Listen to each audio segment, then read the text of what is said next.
Run, don't walk. Have you not seen me try meeting a vegetarian food at the Cherry Blossom Festival, you guys? It was kind of lit. We tried every pink food at the church. Here's what we thought. We said, it's pink. Lou and I kept going, run, don't walk. Run, don't run. I can't tell you how many times I've said that in my head. It's funny every time. It is funny What's every the best time. pink food that you guys tried? And why is it? And why is it pink? Why is it always pink or ranch pizza? I had the We day. didn't even try that. Here, let me check mine. What did we have? We had a lot of. Hold on, I'm calling Laura right now. 1 2 1 2 1 2. You wouldn't even look in there. You wouldn't even look in. I know, he's calling somebody. That's right. No, we had How you doing today? I'm all right. How y'all we faring? went to like the preview that was out here the first day. I can't even remember. It's okay. Hey Laura, we're doing a mic check real quick. Can you, sound good? 1 2 1 2 1 2 1 2. 1 2 1 2. Put it on the table. Let's see how this is. Oh, okay. Here's what Go behind it. Friday. Friday during the live. So you will press charges. So none of us, we both couldn't eat. Keep them on their toes. Hello, hello, hello. I did. We have gathered here today to do a mic check. So I missed out on the buffalo pizza on the We have gathered here today to do a mic check. I don't know how loud they're going to be speaking. Just keep talking. Yep. 1 2 1 2 1 2 1 2 3. Mic check. 1 2 1 2 1 2 3. 1 2 1 2 1 2 3. I would prefer not to be in this place when the family comes in. You good, bad?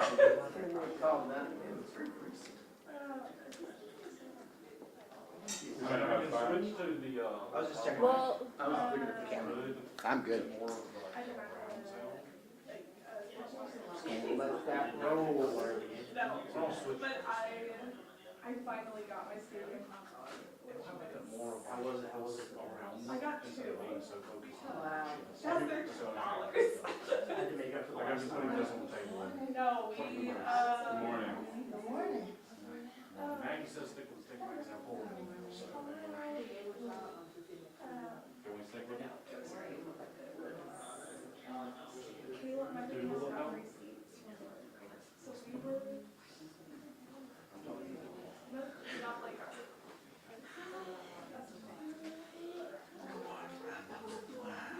Well, we gotta come on. Here. Come on, step out here.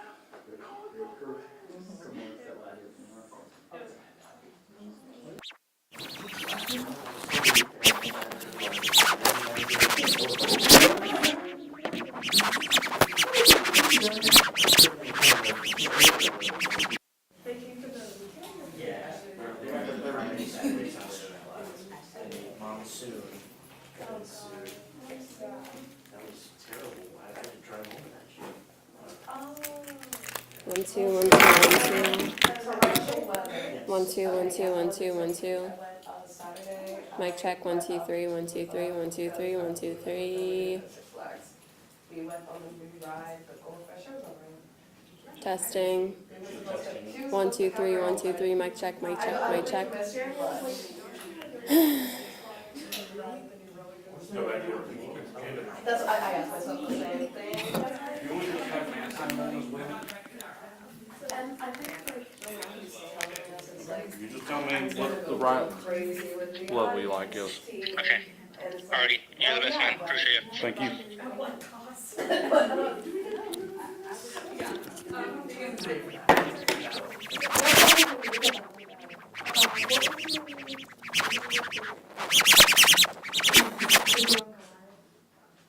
No.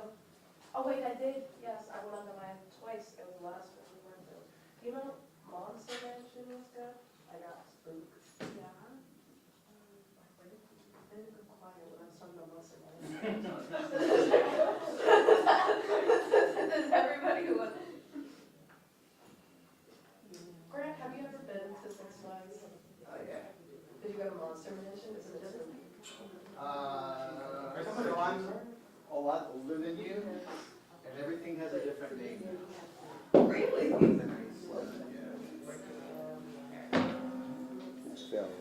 off, didn't I? You good?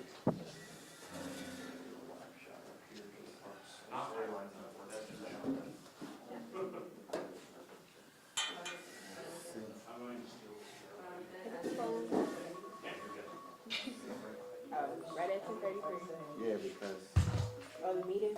yeah, I had it set for that.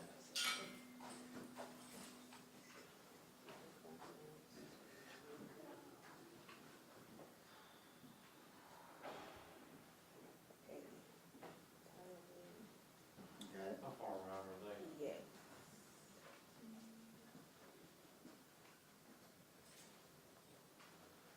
You wanna Facebook. sign it? Did you, I think all notifications are signed. You go look. Yeah, so do not disturb. But you know what? Let's make sure we have it.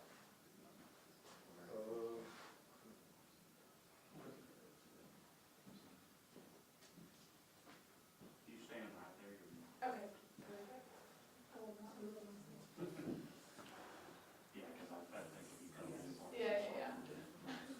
I thought you made a walk there.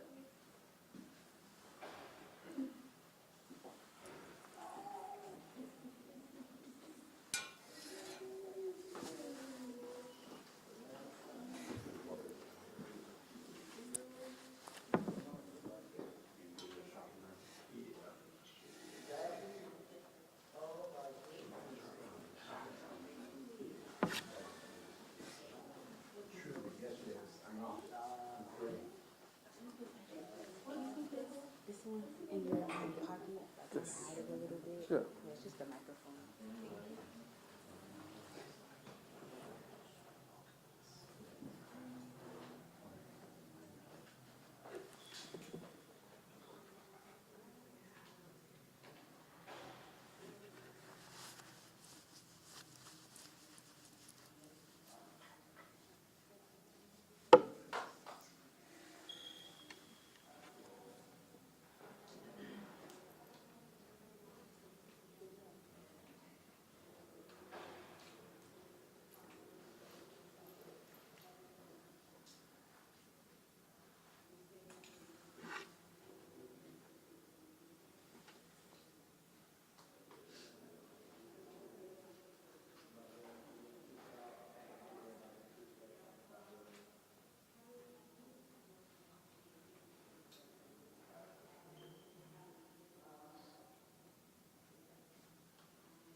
They'll get you in the middle there.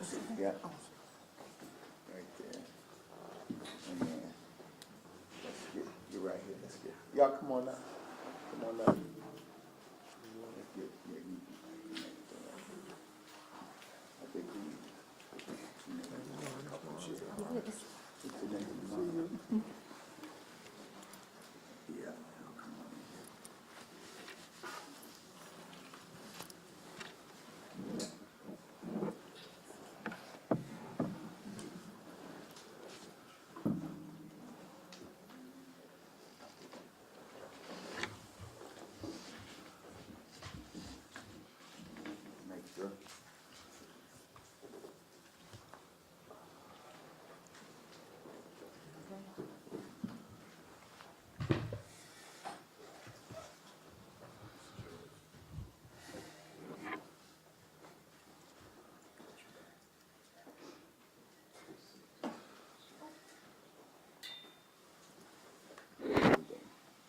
You're gonna speak from up here too?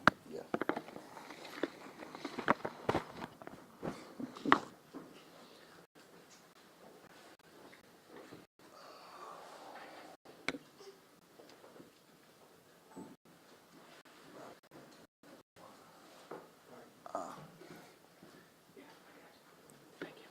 You can sit right here.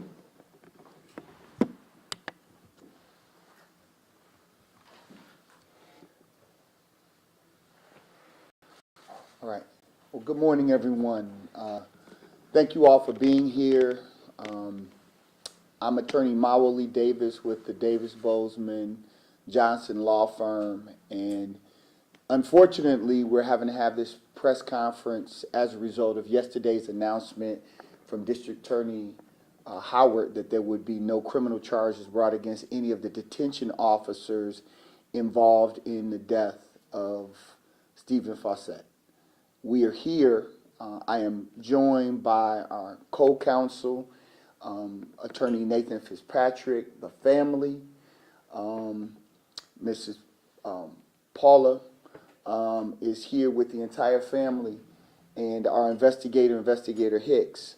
And so we want to start by just framing this for everyone. It's very, very important that the citizens of Bibb County are clear about what happened here.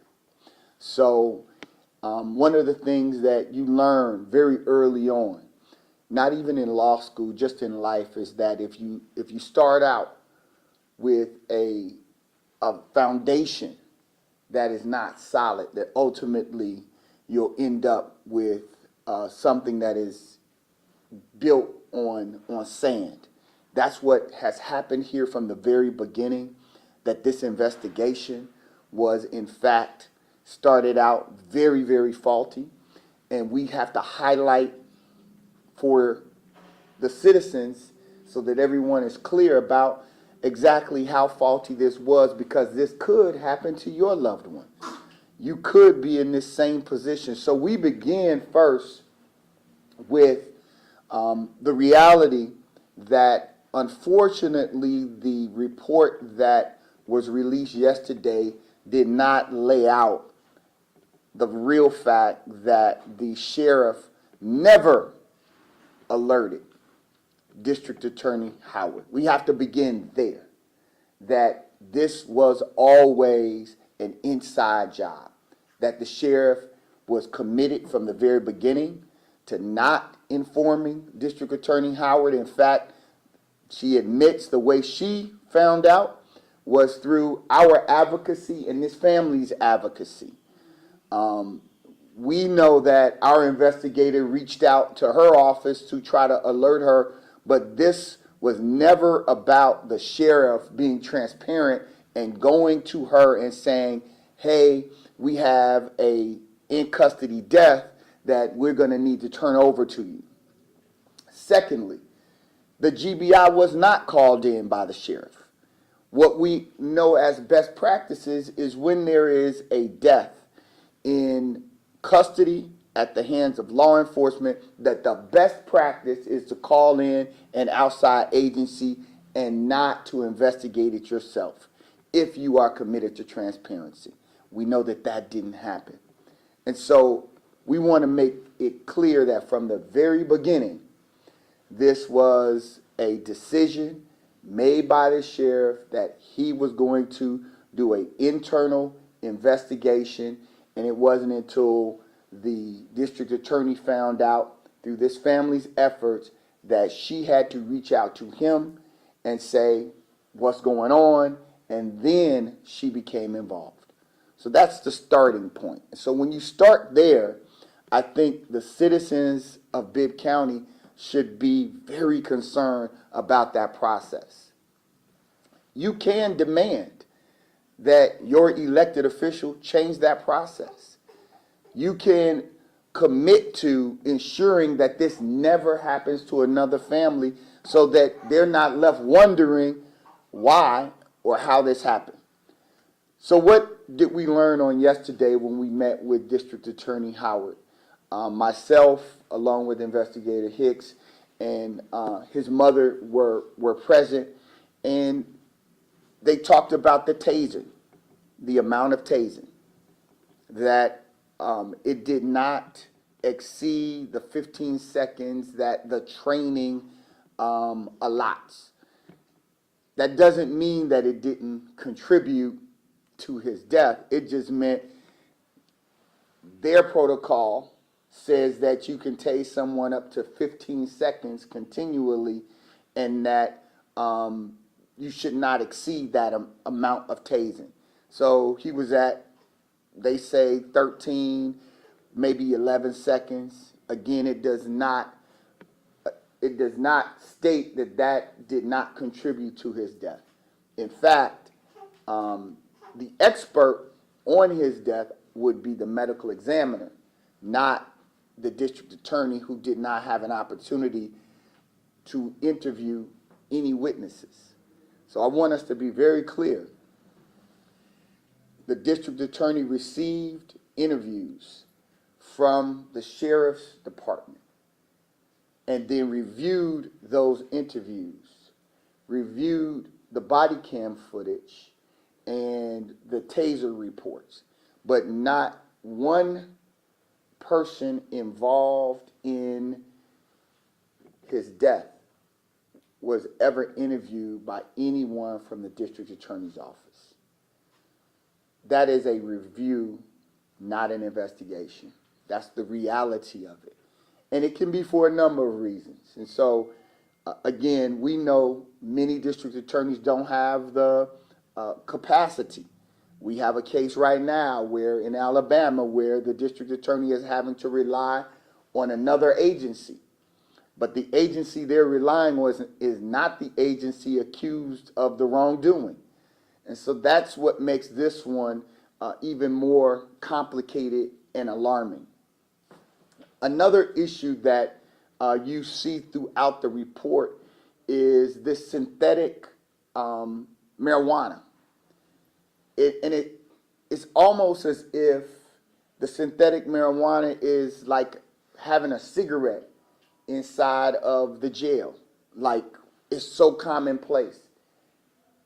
How, in a controlled area, would a man who we know, and this family has repeatedly said had a mental health diagnosis and mental health issues, how would he get access to this synthetic marijuana? And why is that not a concern? What have you heard from the sheriff about their commitment to ensuring the safety of their inmates? Isn't a part of ensuring the safety of an inmate who has a mental health condition and that they not have access to anything that could hurt or harm them? Wouldn't that be a concern for everyone? Again, these are some of the issues that have to be raised by community members. I know that it feels easy to say, well, that's them. But in community, we say what happens to one happens to all. And so there's a responsibility for the citizens of Bibb County to not allow this to stand. There's so many things wrong about what happened to him, that he was not taken to a mental health facility when we know he was arrested because he was having a mental health crisis. That he would have access to this synthetic marijuana even though he had mental health crises, and that folks would stand around, they would be able to see because the cameras are there, he's being monitored, and see him drinking out of a cup and smoking what they believe is synthetic marijuana, and they don't do anything about it until he begins to have some effects. And then finally, the way that the video, and fortunately, before the report, we were able to, Investigator Hicks, myself, and his brother were able to watch the video. And so the notion that they were monitoring him after this physical assault upon his body is just not accurate. It is not. They were not monitoring him. In fact, they were milling around, talking amongst themselves, And it was after a period of time had passed that they realized, oh, wow, he's not breathing. And so that was when they went into action. And so what we're asking, and you'll hear from Attorney Fitzpatrick now about what our next legal steps are, but I would hope and pray that the community would embrace this family in ways that it really has not as of yet, and say, we are sorry for what happened, that it should not have happened, and that we will, as a community, ensure that it does not happen to another family. Because if there is not a groundswell of organizing efforts to address what happened in this jail, rest assured it will happen again. We do this work across the South. If you do not address the underlying circumstances, if you do not address the policies and procedures, the systemic failure, this system failed him. And if you don't address it, it will absolutely happen again. And so with that, I'd like Attorney Fitzpatrick to come up so that he can share our way forward. Trust and believe this is not the end for us, for this family, for this fight. And he will be able to go into details about how we'll continue to fight, to organize, and to ensure that there is justice for this beloved son and brother and uncle. Attorney Fitzpatrick. Thank you for that. I was always told when I was young that what's done in the dark at some point has to come to light. And looking at this situation and hearing what Attorney Davis said about this, it's time for everything that happened in this situation to come to light now. For months, approaching a year at this point, we've been stonewalled and prevented from having access to the documents, to the videos, to the witnesses, and to the individuals that were responsible and involved in this incident. Well, now that this investigation or review, as Attorney Davis appropriately called it, now that this review is complete, there is no reason for anyone to withhold any sort of information, any documents, or any videos at this point whatsoever. So while their quote-unquote investigation has been completed, our investigation that we've been prevented from pursuing at this point should now fully commence without any barriers whatsoever. There is no provision in the law that will allow them to further hinder the release of the videos that are present in this case. What justification do they have? The people deserve to know what happened to Stephen Fossett. And for a year or more now, they have not had access to that information. In fact, as you heard Attorney Davis say, the district attorney's office was given everything by the sheriff's office. The fox can no longer guard the hen house. The people have to know what happened. The people have to have unfettered access to everything so that we as a community can judge ourselves what happened to Stephen Fossett. And we as a legal team will take the information that we are given, should it be released at this point, legally released at this point, and we will pursue all causes of action should we deem them to be appropriate. And based on what we've seen thus far, there is absolutely some liability on behalf of the Bibb County Sheriff's Office for what happened to Mr. Fossett. That is no quote about that. Now, the DA's investigation focused on criminal liability. Our investigation will focus on civil liability. And at this point, we are demanding, as we have submitted a new open records request since this investigation has been deemed complete, we are demanding the full release of any and all videos that are pertinent to this case. And we don't want the cut-up videos that the district attorney's office received. We don't want the manicured interviews that the district attorney's office received. We want to have access to everything we need to actually build the foundation of an investigation that should have been built and should have been there in the first place so Mr. Fossett can have justice.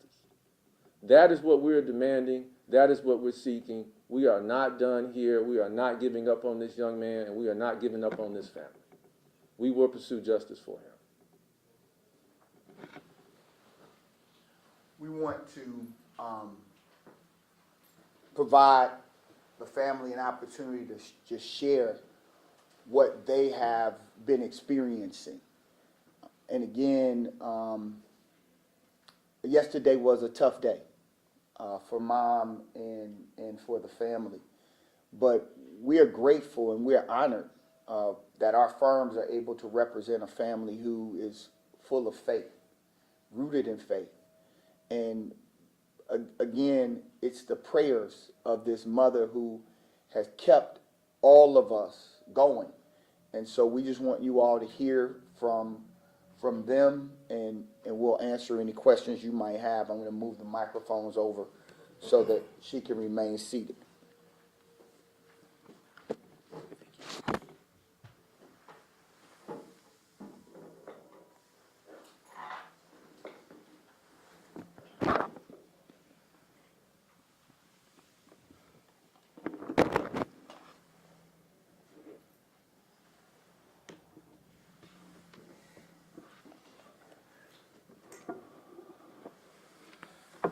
Good evening, everybody. Thank y'all for coming out. Our family does deeply appreciate you all coming and keeping up with my son's story and helping us to spread his story and what happened to him. Of course, yesterday was a very, very disappointing day. I was very disappointed to hear the results of the DA's investigation, but I was not surprised. Just given the dynamics and living in Macon, Georgia, and hearing the stories and reading, on the internet, it's just not surprising how it turned out. But it just made our family more determined to get to the truth. It has not wavered our faith, not even a little bit. We just want to get justice for Stephen as anybody else would want to get justice for their loved one. Ours is no different. And if it continues, there were stories before my son. And I was like everybody else. You read about it and you shake your head and, oh my God, that happened. But it's continued to happen because nobody spoke out. Nobody was active. Nobody stepped in. Nobody wants to go against the grain or change anything. So it has fueled a more determination in our family to get to the truth and to get my son's justice. We'll open it up for questions. Yes. If I could, this is for you, Mr. Davis. You were indicating on, the fact that synthetic marijuana was in the jail in the first place, and also talking about how, even not just today, but even before in other press conferences, how Stephen Fossett should have been in a actual medical facility rather than the jail. Just want to confirm, does this mean that, it's more of a systemic issue that was in play here, and rather than just an issue with of course there was an issue with the officers that were tasing him, but it's more of an issue, a systemic issue in the jail itself? Absolutely. I think if we look at this in a broad context, and I think that we're in a moment in American history that we have to focus on this system and whether or not this system is serving the most vulnerable. People who are having mental health crises, what duty does this system owe? What should be done with someone who we know is not a criminal, should not be treated as a criminal, but should be treated as a person with an illness that is sick, right? Who has a mental health crisis going. And so the system that says put him in general population, not putting him in a medical ward, not getting him referred out so that he can get placed back on his medication. It's acknowledged in the report, in the DA's review, that he was paranoid schizophrenic and had not been on his medication. Is there any indication that he was ever given his medication when he arrived back in the jail? Is there any indication that he was, in fact, at least considered to be outsourced and sent to a mental health facility? No. That's the issue, is that he should have never been there. He should have never been there. They put these deputies in a predicament to deal with someone who really needs the support of mental health experts. And so what do you do with that? Will this county, will this country stand by and just say, well, we got him locked up, we took him off the street so he's not an eyesore to the rest of the community, and we locked him away, and by the way, let's let him take any drug that is not prescribed and do whatever just so that we can calm him down. This is absurdity. But this is the America that we're living in right now. And no one's going to take a stand on this. What county commissioner is raising up on this? That's what we're dealing with. So yes, it is a systemic failure. While these individual officers were not held criminally liable, we still think that there is civil liability, as Attorney Fitzpatrick has lifted up. There is civil liability, and that the Americans with Disability Act should have applied, even in custody. He did not give away his rights as a citizen. They should have applied. Just to focus on, just piggyback on what Attorney Davis said and just speak to some of the things that are actually in the report itself. There's an indication that when he was initially in distress, that people were able to communicate with him to get him to calm down. Well, all of that went out the window once force and pressure and tasing and everything else entered the room, right? Where you have an individual with a mental health issue who responds to counseling, who responds to verbal consideration, all of a sudden is in distress when they're confronted with force. And that's what unfortunately led to his death. In fact, that they were pursuing this cause of action, which further escalated the situation and then resulted in this man losing his life. Correct me if I'm wrong, but you mentioned that none of the deputies involved in his death was actually interviewed. So as you offer civil liability, is there one room to interview those individuals, and then two, who was actually interviewed? So the district attorney's office didn't interview anyone. The interviews that were conducted by the sheriff's office. The people who, the sheriffs that are charged, that we believe are responsible, their bosses who said we couldn't get the records, they did the interviews, right? And so, of course, during the course of civil litigation, we would look forward to the opportunity to depose all of the officers, sheriff, all the parties, so that we can sit them down, because the GBI didn't get to do any interviews either, because they were never called in.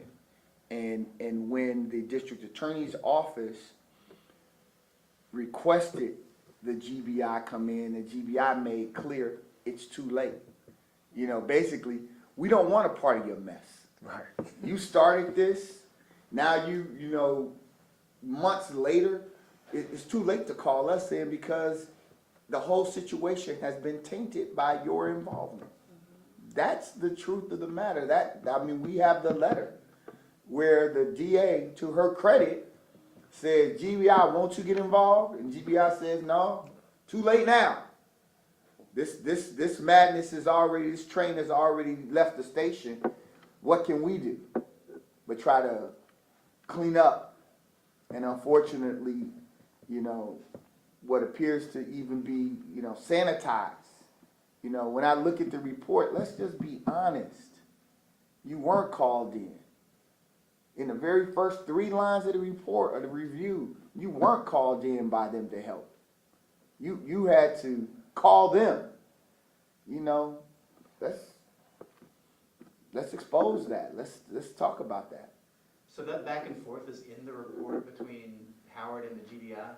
No, that's not in the report, but we have the letter from the GBI, from Howard to the GBI requesting their involvement. But that's not included. You know, those are the kinds of things for full transparency to provide proper context. You say, first I'd like to say that we weren't called in and we found out months later and then we reached out.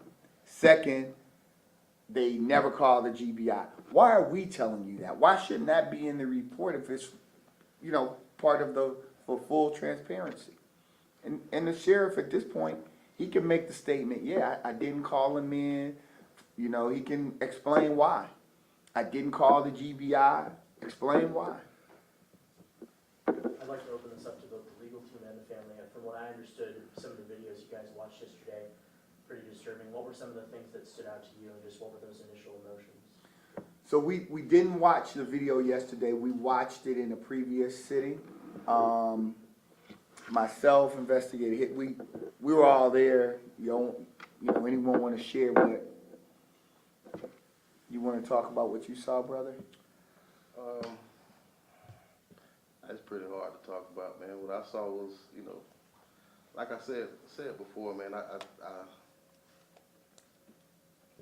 like he spoke on, you know, it being a time period of, you know, the incident happening and him getting some kind of help or response to him happening.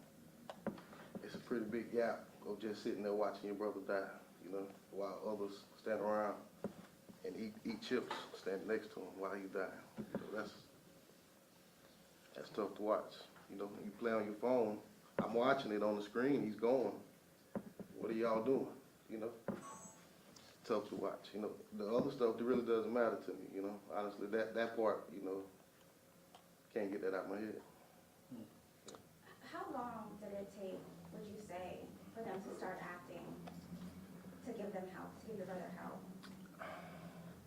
I think it's hard to say because I don't know if I saw the full time of when they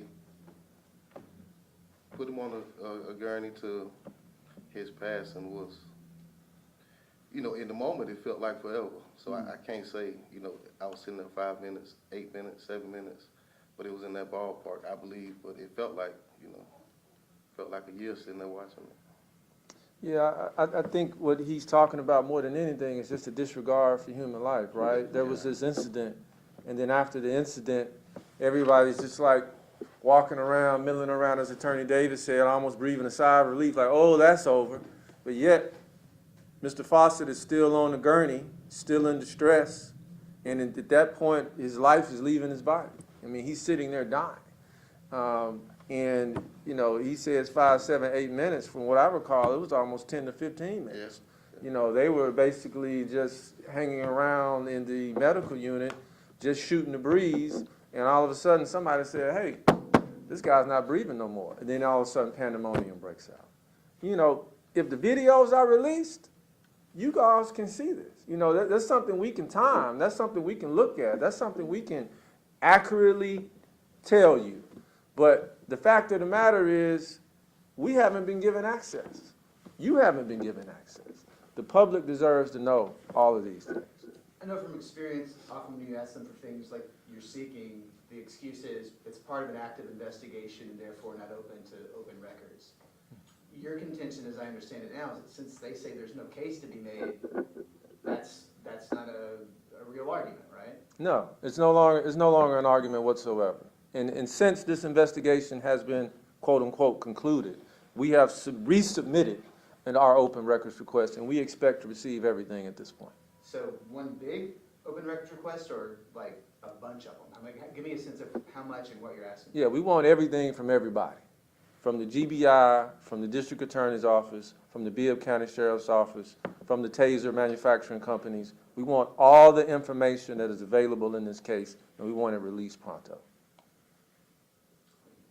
As far as the district attorney's office side of things, in your conversation with Attorney Howard on yesterday, Do you feel like she was as transparent as possible with what she was given, or is there still something more from the DA's office and specifically? I think, again, she was given crap.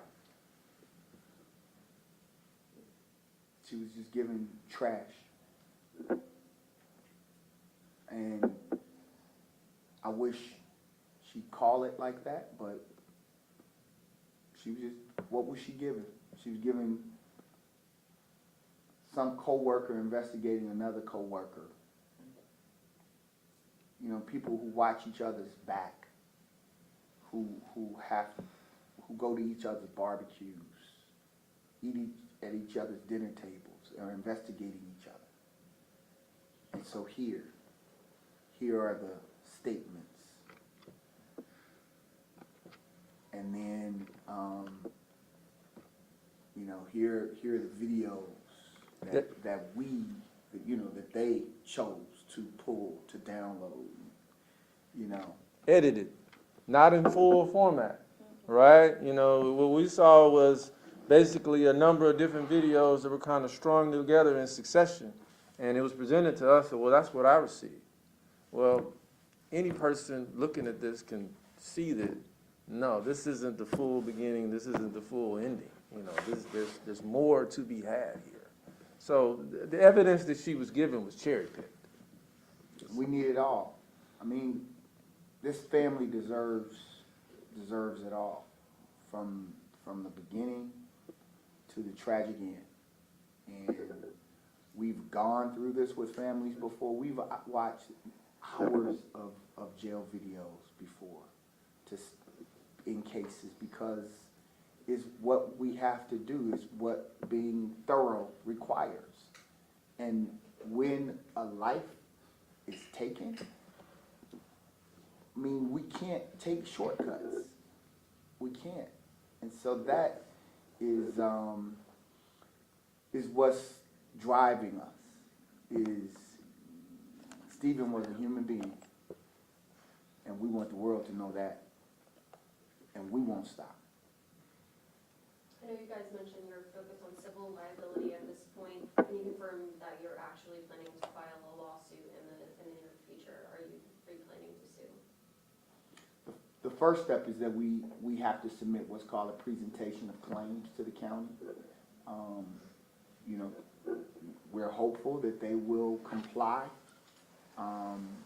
with our open records request, so that we have the evidence to review and to complete our presentation of claims. It's very difficult to have a presentation of claims when they won't release the evidence of what happened. But we're going to submit that presentation of claims and go from there. We're going to go wherever the evidence leads us.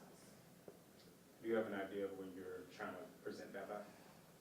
It has to be done within 1 year of the incident. So the presentation of claims will have to be submitted in May. And I guess as an extension of that, this has been going on for almost a year now, and I can't imagine just how difficult it's been for both parties here, legal and family. And what are you hoping comes of this investigation, and what else are you just hoping the public can learn about this investigation? Well, what we hope more than anything is change. You know, we don't want this to happen to anybody else. Absolutely. I mean, that's the mission. You know, this isn't about money. This is about change and making sure that there's no other family in Macon Bibb County that has to deal with this. And it's a systemic issue. It's a training issue. It's a transparency issue. It's just a situation that can't happen again. And that's what we're really seeking more than anything. We've been down these roads before. There was a period in the history of Georgia that if law enforcement was involved in a death, that they could investigate themselves.